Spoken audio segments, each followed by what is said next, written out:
Já parou para pensar no que pode estar escondido naqueles lugares que todo mundo esqueceu? Imagina você entrar num farol abandonado, caindo aos pedaços, e dar de cara com um diário velho, todo detonado pela água. Mas não é um diário qualquer. São as últimas palavras de um homem que viu algo que a gente nem consegue explicar. O que esse cara descobriu antes de sumir do mapa junto com o farol? Hoje a gente vai abrir essas páginas e tentar entender que força é essa que ainda assombra aquela costa. Para a gente entender essa história, a gente precisa se transportar para um lugar onde o mundo parece que acabou, o farol de Irombom. Imagina um paredão de pedra no meio do nada, cercado por um mar que não para de bater com força. O lugar tá um lixo, tinta descascando, ferro enferrujado pelo sal, e um silêncio que incomoda. Foi lá dentro, escondido num buraco na parede que ninguém via há anos, que acharam o diário. O couro da capa estava todo inchado e as páginas estavam quase coladas de tanta umidade. Parece que o mar tentou de tudo para esconder o que estava escrito ali, como se quisesse apagar as provas. O dono desse diário era o último guardião do farol. O pessoal das vilas por perto dizia que o cara era estranho, meio bicho do mato. Ele raramente aparecia para comprar comida e, quando aparecia, não falava com ninguém. Dizem que ele tinha uma dedicação quase doentia pela luz do farol. Enquanto a maioria dos faroleiros fazia o básico, ele parecia que estava protegendo algo. O pessoal contava que ele ficava horas conversando com as máquinas e olhando para o mar escuro com uma cara de quem estava vendo um fantasma. Ele não cuidava da luz para guiar os navios. Na cabeça dele, a luz servia para manter alguma coisa lá embaixo, bem longe da superfície. Achar esse diário mexeu com todo mundo que estava na expedição. Quando a gente conseguiu abrir as primeiras páginas, veio um cheiro forte de alga velha e um frio que parecia que entrava no osso. Não tinha nada de normal ali. O cara começou escrevendo coisas simples, mas logo você percebe que a caligrafia vai mudando, ficando tremida. Era nítido que ele estava tentando processar algo que estava fritando a cabeça dele. Aliás, se você curte esse tipo de história e quer se aprofundar em mistérios ou ter equipamentos bacanas para suas próprias aventuras, eu deixei uns caminhos interessantes ali na descrição e no comentário fixado para você conferir depois. Mas agora, foca aqui, porque o que ele começou a escrever depois disso é de arrepiar. Tentar ler esse diário foi um trabalho de detetive pesado. O cara não escrevia só em português ou inglês. Ele começou a misturar uns símbolos que pareciam desenhos de constelações que nem existem ou uns padrões geométricos que não fazem sentido na natureza. A gente teve que cruzar o que ele escreveu com cartas náuticas antigas e lendas de pescadores da região. E sabe o que é bizarro? Vários daqueles desenhos bizarros batiam com histórias de entidades das marés que os velhos marinheiros contavam para assustar os novatos. O cara estava mapeando algo que a ciência diz que não existe. Conforme você vai lendo, você sente o medo dele crescendo. No começo, ele anotava coisas bobas, tipo o preço do café ou como o vento estava forte.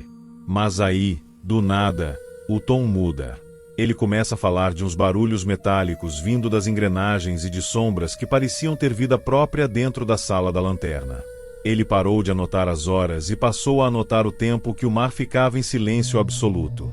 Ele começou a se referir a uma presença lá embaixo, como se tivesse algo gigante e inteligente morando bem debaixo do farol, esperando uma chance para subir. As premonições que ele teve são a parte mais pesada.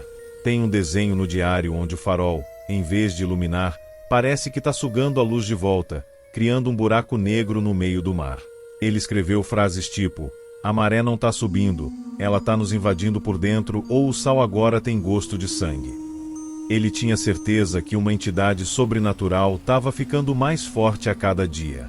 O que parecia ser só a loucura de um cara sozinho, começou a parecer um aviso real de que algo não humano estava tomando conta do lugar. Ele não estava ficando louco. Ele estava sendo testemunha de uma invasão lenta e silenciosa. Uma das coisas mais malucas que ele descreve é a tal da maré sombria. Segundo o diário, de tempos em tempos, o oceano mudava de um jeito bizarro. O mar ficava liso como um espelho, mas com uma cor de óleo preto que não refletia nada. O som das ondas sumia completamente. Ele dizia que, nesses momentos, O tempo parecia parar e ele conseguia ouvir um batimento cardíaco vindo debaixo da água. Um som lento e pesado, como se a terra inteira tivesse um coração. Era o sinal de que a entidade estava ativa e faminta. A gente foi atrás de registros históricos e o negócio fica ainda mais assustador. Batemos as datas que ele falava dessa maré sombria com desaparecimentos de navios na região. E não deu outra. Toda vez que ele relatava esse silêncio no mar, um navio sumia sem deixar rastro. Não achavam destroço, não achavam bote, nada. Navios enormes, com tripulações inteiras, simplesmente eram apagados da existência perto do farol. O diário chamava isso de a grande boca das águas. É o tipo de coincidência que faz você pensar se a gente realmente conhece o oceano. E não era só no mar. A coisa estava ficando física ali no farol. O guardião descreve sons impossíveis de explicar, tipo um grito metálico vindo do chão de pedra, e uma névoa que não se mexia com o vento, mas que parecia estar tentando entrar pelas frestas das janelas. Ele dizia que se sentia observado o tempo todo, mas não por alguém na ilha, e sim por algo que estava embaixo das ondas, olhando para cima. Se você quer entender mais sobre o que a gente usa para investigar essas coisas, dá uma olhada nos links que eu deixei no comentário fixado. Tem muita coisa que ajuda a clarear esses mistérios. O cara estava cercado por algo que a gente mal consegue imaginar. Uma pressão que parecia que ia esmagar as paredes do farol a qualquer momento. As últimas páginas do diário são desesperadoras. A letra do cara vira um garrancho total. Você vê que ele estava escrevendo no meio do pânico. Ele começa a pedir perdão, dizendo que a vigília dele estava acabando e que o mundo não estava pronto para o que vinha depois. Ele escreve frases cortadas, tipo, os degraus de sal estão subindo, ele está batendo na porta e a luz não vai aguentar. O medo dele não era mais de morrer, era de que a luz apagasse e aquilo fosse livre para fazer o que quisesse. E o pior é que a própria luz do farol começou a dar pau de um jeito que não faz sentido técnico. Ele dizia que o óleo não queimava mais direito, que a chama ficava preta e que o brilho era engolido por uma escuridão que parecia ter peso. Ele começou a ouvir vozes saindo das sombras da lanterna, mandando ele apagar tudo de uma vez. O mais chocante é que ele relatou ter achado marcas de garras no vidro, mas pelo lado de dentro da sala, onde só ele estava. Ou seja, a entidade já estava lá dentro com ele, brincando com a cabeça dele antes do bote final. O final dessa história é de cair o queixo. A última linha que ele escreveu foi um aviso curto. A luz não é para salvar navios, é para evitar que ele nos ache. Quando a equipe de resgate chegou lá semanas depois, o farol estava perfeitamente normal por fora, mas o guardião tinha sumido. Não tinha sinal de luta, nada quebrado. Só as botas dele paradas na frente da janela, viradas pro mar. É como se ele tivesse simplesmente desistido e aceitado o convite que veio das profundezas. O diário foi a única coisa que sobrou para contar que o horror foi real. Até hoje esse mistério continua sem solução, e muita gente acha que o governo sabe de muito mais coisa. Os relatórios oficiais ignoraram toda a parte sobrenatural do diário e disseram que o cara só pirou por causa da solidão.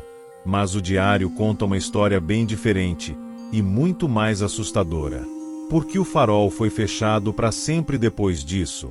Por que ninguém mais pode chegar perto daquela ilha? Parece que tem gente que prefere manter essa história enterrada no fundo do mar para não causar pânico. Mas o que realmente assusta é o que está rolando agora. A gente está em dezembro de 2025 e novos relatos de coisas estranhas naquela região começaram a aparecer. Navios modernos estão pegando sinais bizarros no sonar, massas gigantescas que se movem rápido demais para serem baleias. O tal barulho metálico que o guardião descreveu foi gravado por pesquisadores há poucos meses. Parece que a entidade não foi embora. Ela só estava esperando o ciclo dela recomeçar. O diário não era só um relato do passado, era um aviso para o que a gente pode enfrentar hoje. E aí, o que você acha? Será que o oceano esconde coisas que a gente nem deveria tentar entender? Se você conhece alguma lenda dessas ou já viu algo estranho no mar, conta pra mim nos comentários. Quero muito saber a opinião de vocês. E se quiser dar aquela força pro canal e ver os itens que eu mencionei, os links estão todos na descrição e no comentário fixado.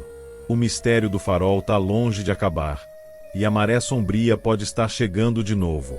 Fica de olho no horizonte, porque o que vem debaixo das ondas não costuma pedir licença.